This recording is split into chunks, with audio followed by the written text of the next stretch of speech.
விசித்திரமான ஒரு பெண் காட்டுக்குள்ள தனக்குத்தானே பாடி டான்ஸ் ஆடிட்டு இருக்கிறத பார்த்த பசங்க ஒரு நாள் அந்த பொண்ணு தன்னோட இடத்துக்குள்ள பாட்டு பாடி ஆடிக்கிட்டு இருக்கிறத பார்த்து கோவத்தில் அவளை சுட்டு பிடிக்கலான்னு சொல்லி சுட்டுட்டு அவளை இழுத்துட்டு வந்து அவங்களுடைய பன்னி கொட்டைகளை அடைச்சிடறானுவ. இந்த பசங்களுக்கு அப்போ தெரியாது அந்த பெண் மாசமா இருக்கான்னு.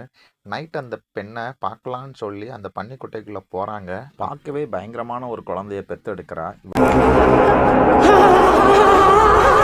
இவ்வளோ உயிரோடு விட்டா நமக்கு பிரச்சனைன்னு சொல்லி அந்த பசங்க அந்த பொண்ணையும் கொன்னுடுறானுவ. குட்டையில் உள்ள பன்னிகளே சாப்பிட்டு வளர்ந்த அந்த குழந்தை ஒரு நாள் சத்தம் போடுது. இதை கேட்டால் அந்த சின்ன பசங்க சத்தம் வெளியே கேட்டால் நம்ம மாட்டிக்கிட்டோங்கிறதுக்காக இவங்களே இற கொடுக்க ஆரம்பிக்கிறாங்க.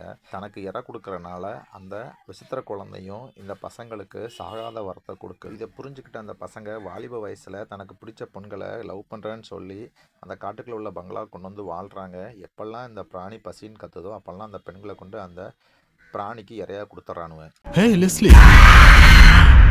மறுநாள் காலையில் இவங்க 2 பேரும் எப்பவும் போல் எந்திரிச்சு சாதாரணமாக வேலைக்கு போகிறேன்னு சொல்லி சிட்டிக்குள்ளே போயிடுவாங்க.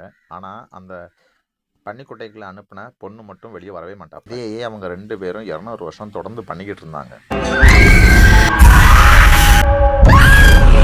கடைசியாக ஹீரோயினையும் லவ் பண்ணி அந்த வீட்டுக்கு கூட்டு வந்துடுறான். ஹீரோயின் அந்த வீட்டுக்கு வந்ததுலேருந்து அவளுக்கு எல்லாமே அனாவசியமாக நடக்குது. ஹீரோயின் அவன் லவ்வர்கிட்ட என்னால் இந்த இடத்துல இருக்க முடியாது, என்னை எங்கள் ஊரில் கொண்டு விட்டுன்னு சொல்ல தான் அவன் லவ்வர் அங்கே நடக்கிறத எல்லாத்தையும் சொல்கிறான். இந்த இடத்த விட்டு அவனால் போக முடியாது, அந்த பன்னிக்கொட்டை தான் அவனுடைய சவப்பெட்டி அப்படின்னு சொல்கிறான். அதே நேரத்தில் அந்த பிராணியும் பசியில் கத்துது. இவளை கொண்டு அங்கே கொண்டு விட்டுறான்.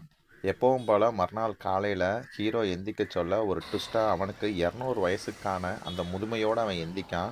அந்த பன்னிக்கொட்டைக்குள்ளே போனால் நம்ம ஹீரோயின் உயிரோட திரும்பி வாரான். அந்த பன்னிக்கொட்டைக்குள்ள அப்படி என்னதான் நடந்தது அப்படிங்கிறத 2ஆம் பாகத்தில் பார்ப்போம்.